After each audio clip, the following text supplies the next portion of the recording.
Let us thank Apostolos Magiriadis. I'm aware of the fact that he has to go. He's actually going to travel outside of Attica despite the fact that he has a previous engagement. He stayed on. Thank you, Apostolos. And let us also thank Dr. Habeck for his insights. I will speak for just a few seconds. I'm going to just let you know there will be no coffee break.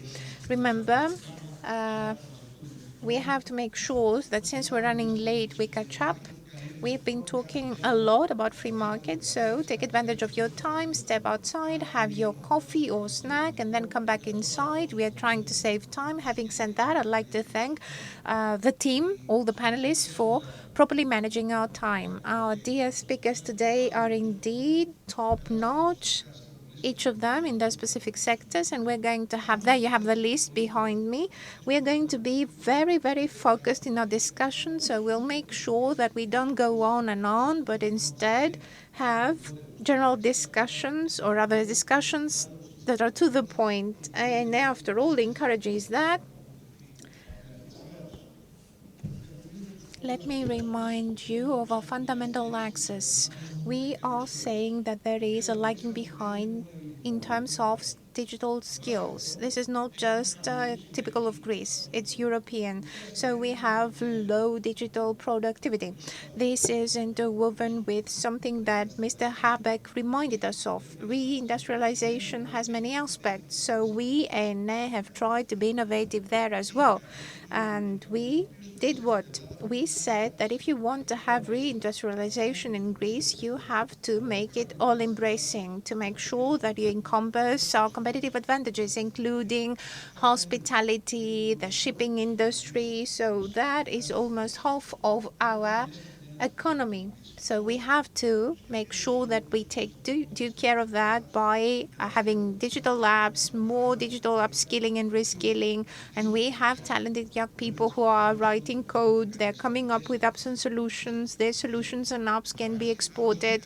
Technology is exportable. This is a wide notion that is pertinent to reindustrialization, and it certainly spreads to all the sectors of our economy. So this is a definition that makes sense since we're trying to invest in a dual number through the marginal taxes that help growth, and we have to have zero or close near zero costs for personnel, and so non-wage costs. We are trying to deal with this and make them happen. Having said that, Deputy Minister, let me kick off with you. As of this morning, and I know you've been here since the start of this event, we've been talking about ways through which Greece can, despite the challenges it's faced with, it can nonetheless improve its digital transformation. How can we make the digital transformation more tangible to make sure that the benefits are also obvious? Is something happening as we speak? Can we do something? Take advantage of AI to catch up maybe as a country? Good morning, says Mr. Derbatopoulos. Thank you very much for your invitation for me to participate. This is an excellent opportunity to exchange points of view, but I think this is very interesting to everyone. Indeed, what you said, the low speed at which not just Greece but all of Europe is moving, is a concern when it comes to AI. I believe that Greece is, or rather Europe is, at a crossroads. It's a critical crossroads. AI is not just coming, it's happening. It's there. It's part and parcel of everything that happens in every state. Having said that, here's the question that begs itself, and it's interesting to every one of us when it comes to Europe. And the question is this: are we ready to play a leading role while at the same time preserving our fundamental values? In our opinion, yes, we're ready, but we have to have certain parameters, meaning innovation must be coupled to trust and confidence, technology must be intertwined with principles and rules, and of course, we have to have proper governance when it comes to the management of data. We have embarked on this strategy within the context of the ministry under the tutelage of the Prime Minister. Of course, decisions are based on and aim at three pillars, meaning we have to take advantage of public data with interfaces. We have the so-called AI light or lighthouse, as we call it. We are building new models, but also, as needed, is ethics and trust. Greece is one of the first countries that doesn't just want to comply with the European standards, and it certainly endorses the AI Act, but we're there to help shape that. And a very important aspect is certainly regional communication and dissemination, because AI shouldn't just be for the few or the big urban centers. AI must concern everyone in Greece, from Evros up north all the way to Crete in the south. We have to promote innovative systems. We've already embarked on partnerships with university and academia and academic institutions. So we want to turn AI and its applications, or the use thereof, into levers for growth. A while ago, when I was on a roadshow with the Secretary General who's in charge of managing data, we paid a visit to Evros up north. We were there to show people what AI is and what it can do for the primary sector. We were there in direct contact with the farmers, with the academia, with the local government administration, to help people realize that AI can help us make better decisions to benefit our citizens. Coming back to Europe, Europe must be more daring. There's China, there's the States. They are moving at breakneck speeds, and they're increasing their potency. So we have to stay together, all of us in Europe. We certainly have to cut down on overregulation and red tape. I believe that competitiveness will not come from us adopting the models and paradigms of other countries or people or companies. We have to come up with our own identity. We have to have our own human and humane innovation. Innovation and technology must be there to help the society. It shouldn't be the other way around. So we as a country have to, or rather as a continent, we have to be a continent that will be relying on AI and use it. I understand, Minister, that you're talking about reskilling and upskilling digital skills, enhancing them. And we're doing that as a NEM. And you said that we have to have our own identity. So we need Greek features and characteristics. Maybe Greece can be innovative. Maybe we can come up with Greek ideas. After all, ENA is doing that. We are encouraging investing in more, or rather investing in people more, but making sure that this is less taxed on. And there will be another panel discussion later. The Minister of Labour, Mrs. Kerameus, will be here. She's going to elaborate on what she's done so far, but I know there's a debate and she is discussing with the people. Then again, you have the digital portfolio, so it's important to hear from you say that you have a positive outlook and you look forward to investing in people to have better productivity.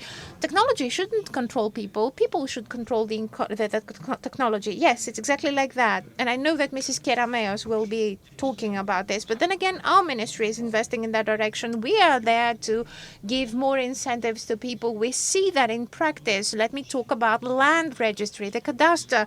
Digitalization matters to make sure that we no longer have folders and dossiers of papers, of new papers. This is going to be helpful for the lawyers. This is going to facilitate research of documents. And this is also pertinent to democracy as such. Digitalization and AI is helpful to everyone, each and every one, to do their job better. Thank you very much. You're always a stable, a speaker, and very reliable for our association. Now, let's hear Mr. Sabatakakis, who might have to leave earlier. Mr. Sabatakakis, Chairman and CEO of Accenture, you have always put emphasis and drawn our attention on the fact that everything has to change in order for Greece to keep up with this advancing technology. Thank you so much. As regards the difficulties that Europe is faced with as regards the use of AI, we should dwell a little bit on that issue and see what we can do about that, especially in Greece. First of all, let me tell you that this productivity deficit that you mentioned about Europe is also valid for Greece. And it has to do with the lower use of technology as opposed to the US. But let's not forget that the US produces products that are more valuable on the market. For the same input, you have a higher GDP output. Let's not disregard that. What are the sectors we have to be active in order for the international market to be interested and in order for us to produce more efficiently? So it's important in Europe to understand what we must do as regards infrastructure. The AI has a demand on investment that in Europe is 1/3 of what they have in the US. We have those hyperskills, those huge platforms that are investing by themselves. But in Europe, we don't have this. You mentioned Pharos, the Greek program, the lighthouse, as it is called in English. And it's a program to have many AI factories and infrastructure for AI that could be functioning in a federated model, because you are powerful when you are united. So the foundation models that we have in the US are not valid here, but we have a very strong industrial basis in Europe, which is more developed and sophisticated than in other parts of the planet. So if we had to select the areas on which Europe should focus as regards the AI advances. Well, we as Accenture say that there are specific sectors we have to focus on. If you look at the big in European industries right now, in technology investments are not less important than those made in the US. You mentioned the automotive, aerospace and defense, life sciences, and in general manufacturing. In relation to Germany especially, we can see that those sectors are very satisfactory. But if we can boost the vertical part of these investments, and this is what we can do in Greece. Well, this is the second part of my question. Because in our association, we say that in order to capitalize on AI, we have to have people who understand how it works to be integrated in the industry and to have this as a power engine for the increase of entrepreneurship. And you as Accenture participated in the plan for that. Yes. As opposed to what happens in the rest of Europe, in Greece, we are not far away as regards big companies, because Greek big companies have been adopting AI quite quickly, quite speedily. And we are very proud for that, because we have good plans, people know what to do, the staff is up to the standard, and that's why I'm saying what I'm saying, and the minister knows that. However, this is for the big companies. The big mass, the big majority of Greek companies are SMEs, and they have to become better consumers of AI. And I will agree with the previous speaker who said what he said before. And as president of the Committee of Innovation and Technology of SEV, I have been underlining that to the government so far. We have to give businesses incentives. Otherwise, they will delay on adopting AI, and this will have a great impact. And what does this mean? I've heard about marginal taxes and over depreciation. Well, what do we want? We want AI investments to be considered as R&D cost. This would waken up the system, the country. And it is something that we've been discussing in the National Committee for a year or more. We have been discussing about how to use AI to perform this well-known leapfrog. If we do that, you will can see what happens. We have the capacity, and you will see that maybe there is this phobia amongst employees about what will happen with jobs. But in Greece and all over Europe, our employees want to be reskilled and upskilled more than anything. Most of them want to be trained, and the state has to help them because people are ready to embrace AI. Mr. Samatakakis, this is music to our ears because we are on the same page. And let me explain that to the rest of the panel. I'm keeping what you're saying about incentives because this goes hand in hand with our position that in order to do that, we need the appropriate staff. We have to have the upskilling and reskilling. We have to give them the tools to adopt AI and mine the gold that they have in their hands. They are a gold asset, our staff, our employees.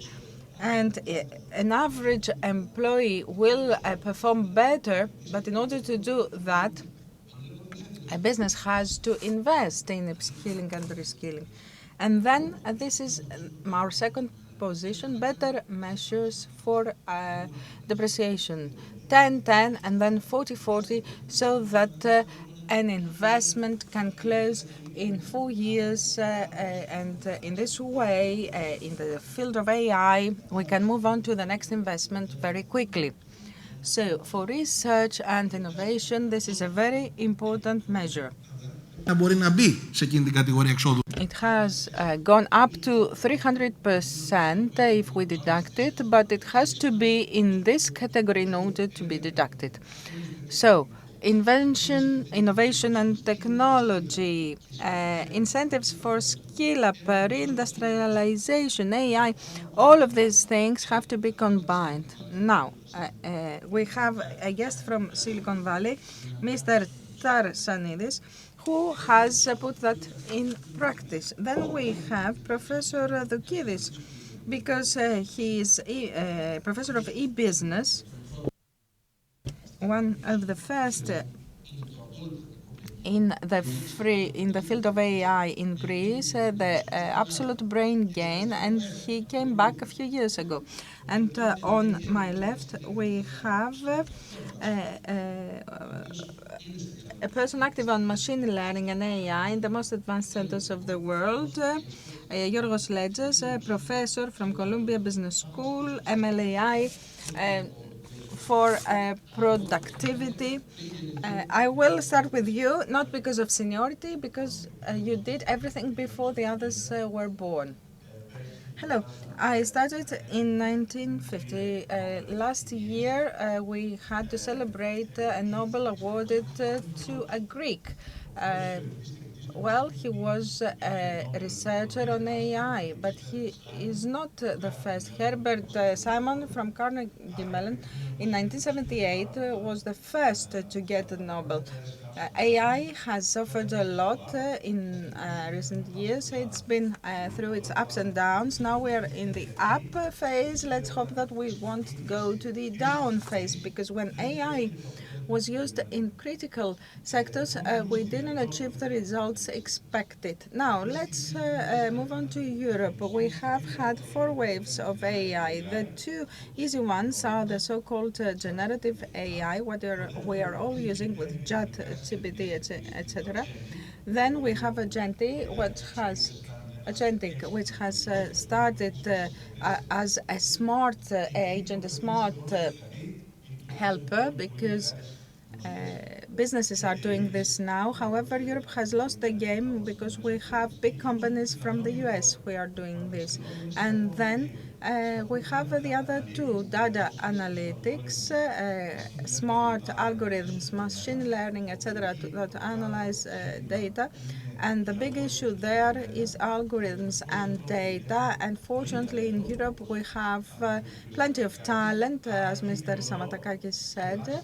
And of course, we have many innovative solutions. And the fourth wave is the so-called physical AI, AI embedded in robotics. And there, Europe has a big advantage because the chips are produced in the US, the components are produced in China, but the precision manufacturing and safety manufacturing, which is the A and Z of robotics, is in Europe.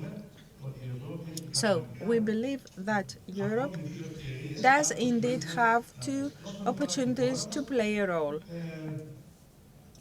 As regards Greece, the most important factor is human resources. At Right now, we have 20,000 STEM graduates that are entering the Greek market, 36%, the highest percentage in Europe. That's why foreigners have come here to have R&D, because the rest of Europe is below 20. This is an advantage. 10,000 graduates are around the digital part, and this is important. Now, the problem will be in the next 20 years, those numbers will drop, and through our private or public universities, we have to bring a good level of talents as it is done in the US, Denmark, and the Netherlands, in order to have 50,000 graduates per year for our labor market. The problem in Greece is 700,000 SMEs. Only 500,000 out of them are more than 250 people, and all the rest, more than 4,000, are more than 50 people. So, for us, the biggest challenge in Greece is what Mr. Sapatakakis said, how we create the tools so that we take this big number of SMEs and give them AI as an everyday tool for the increase of their productivity. So, okay, to invest in AI factories and all that, but for me, the first priority is what Mr. Sabatakakis said. Look at the needs of small businesses. Let's look at Greek companies that create business software, what tools they have to put them in on the AI market, to give them some support in order to subsidize the use of AI. What will improve things is the increase of productivity through agentic AI. We have seen this a company that put agentic AI in the ERP and CRM systems. If you show those systems to businessmen, you will see how much it changes their lives. So I'd like to hear one comment from you. What are we suggesting? The whole thing that you said about the graduates is critical, but it takes too much time, and we have many skills that are needed. Do you believe that an upskilling program that would be speedy would be able to cover the needs of the markets? Well, currently there are 22 postgraduate programs in AI and data analytics. So these would have an input of approximately 1,000 people in the market. It's not enough. We have approximately 12 such programs in Greek universities in cooperation with businesses, and this is not enough either. Why? Because we believe that AI has to do with computer science. If we see what prompt engineering means, and whether a linguistics graduate could be much better than an IT graduate, well, this is what we need to focus, because we do have social sciences graduates who are better and will be better in their career, and they will become useful in this environment. So here you are talking about digital reskill. So we keep that and we do include it in our new compass. So now, Mr. Darsanidis, I come back to you with regards to entrepreneurship, and then Mr. Ledza, so we're going to talk about what the professor meant, and then we'll speak with the Deputy Minister. Mr. Sabatakakis, you may be excused at any time. Yes, well, I do apologize. I'll need to leave. Yes, okay. We only have 12 minutes left. So I too would like to thank you for this honorary invitation and the opportunity to speak. So many good things, and we are being bombarded by information. Where should we start from? Now, it would be worth mentioning what Silicon Valley means and California means. This is the fourth largest economy in the world. California, as we speak, the companies, etc., have $600 billion, dollars, whereas Europe is much lower than that. I'm referring only to California, and you can see that most of the American cities are amongst the biggest ones regarding their footprint in innovation. And it's worth looking at this element because, okay, we're right to see how things are doing at the level of the country, but innovation is done in-house in the cities. So this is actually the secret. Do you know how many European cities we have in the East End? Well, we have Paris, Berlin, and London. The other ones are Chinese and American.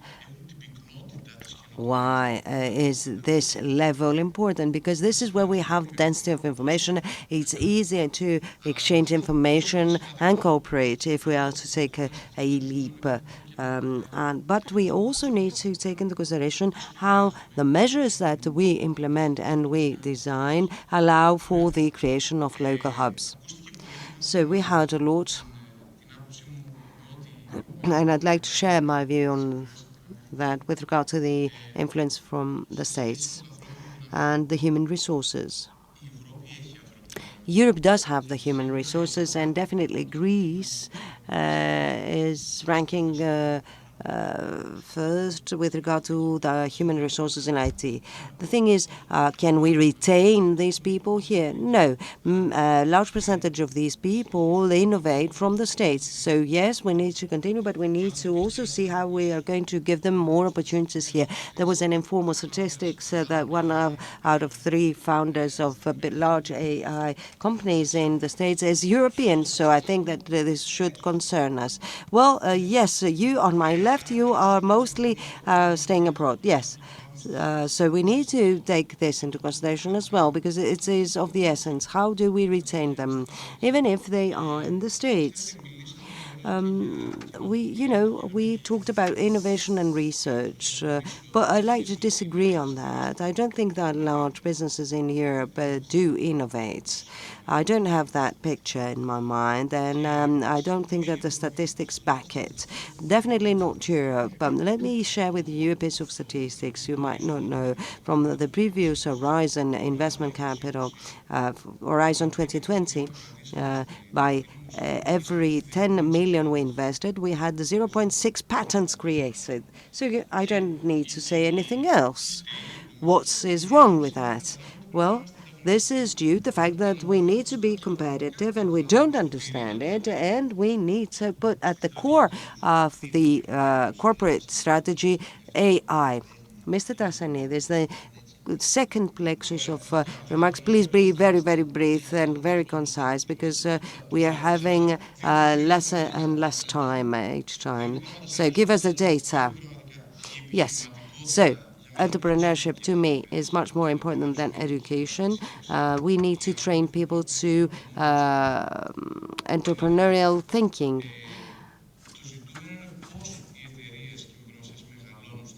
How businesses scale up in Europe.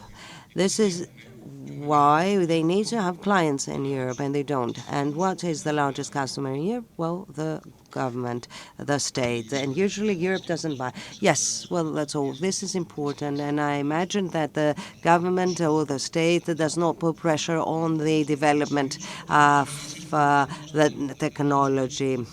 And I have a comment to make. What you told us, and I kept as a major issue for this dialogue, a hub such as Silicon Valley has many multipliers. It draws capital, does have the skills, it learns through trial and error, through the endeavors, etc. And they all together proceed to investments that are much more effective. And of course, they've turned out to be one of the largest and significant hubs in the world. So when we have 26 innovation centers in Greece, they need to look about to place emphasis on certain points.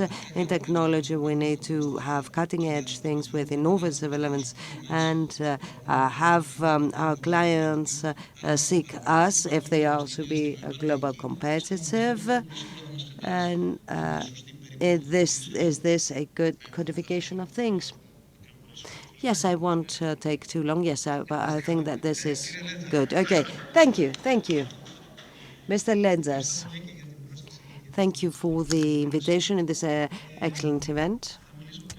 I too will be very brief. Let me set the framework. Since we're talking about competitiveness, innovation, and why Europe is lagging behind, the catchy term, the fourth industrial revolution that's being used for a few years now to describe the last 15 years, that is characterized mainly by a rapid technological advance. The characteristic is that the growth rate or the rate with which technologies appear and are being used is exponential. Let me share with you statistics. Everything that's being used today, Gen AI, agentic AI, etc., has been invented in the past 5 years. Agentic is only 12 years old. So this actually means that this will have a huge impact. If we want to be competitive, if we want to innovate, we need to move at huge speeds because the rate of progress is tremendous. What does speed mean, in fact? Two things. Incentives for investments. Yes, depreciation. Well, yeah, depreciation is really important. I was shocked when I found out about the depreciation rates in Europe. You cannot invest in AI when in 2 years from now you'll have to have yet another investment and have only depreciated 20%. This can't be done. A second thing has to do with undertaking risk. And this is a matter of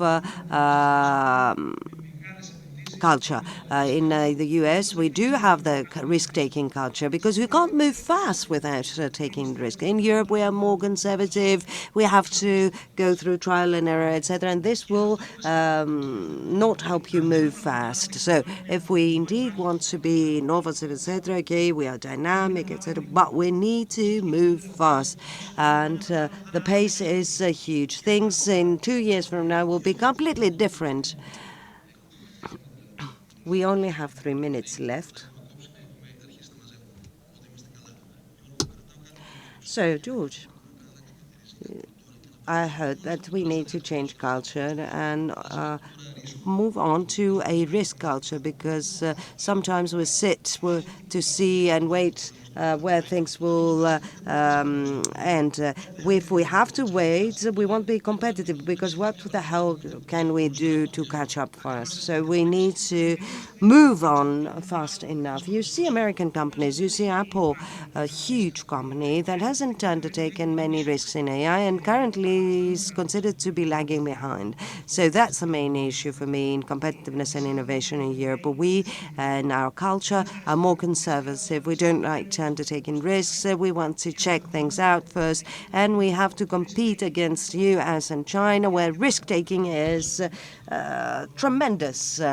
So I will conclude leaving the minister to say so. In a fast-changing world, the biggest risk is not to take a risk, because actually, ultimately, in 2 years from now, you'll be completely outside the landscape. And I think that's a problem that we're facing in Europe. So thank you. Mr. Trasanidis and Mr. Lenzas, I'd like to ask you to stay close to Greece, because maybe we can claim that we will regain years' brains. Thank you very much, Minister. We'll be closing together. This was a panel by the numbers, etc., and it was important. Greece, the country whose portfolio you're leading, does the country have the opportunity to move faster and to undertake more risks and be able to bridge the gap? Yes, the truth is that I too had with interest all these presentations. We need more infrastructure, upskilling. We have 22 postgraduate programs and we need more. We need to focus on matching entrepreneurship with education, etc. We need to move faster. Yes, our country, despite its size, can become a pillar of such a new strategy. And this helps us, our size helps us, because we can be flexible and we can experiment. But we need to adopt a specific strategy, and we've already seen that we have adopted already such a strategy. Aside from the Faros in AI factor, we have the LSQCI quantum communication network that will allow us to become innovative vis-a-vis cybersecurity. We are actively presenting a dialogue that has to do with data spaces, AI, and utilizing even more data. So yes, we are a small country in size, but I think that following our vision and establishing institutions and having a plan, this culture will change and people will take more risks. I think that FIOS is one of the top multipliers in Europe, and this will allow us to make best use of that. Thank you very much, Minister. And I immediately pass on the torch to Mr. Kefalogiannis, following the keynote speech by Ms. Niki Keramayos. Mr. Kefalogiannis is going to be talking to Ms. Hormova, Mr. Paranagopoulos, Mr. Christodoulakis, Ms. Pitsika, and Ms. Vlachaki. Thank you.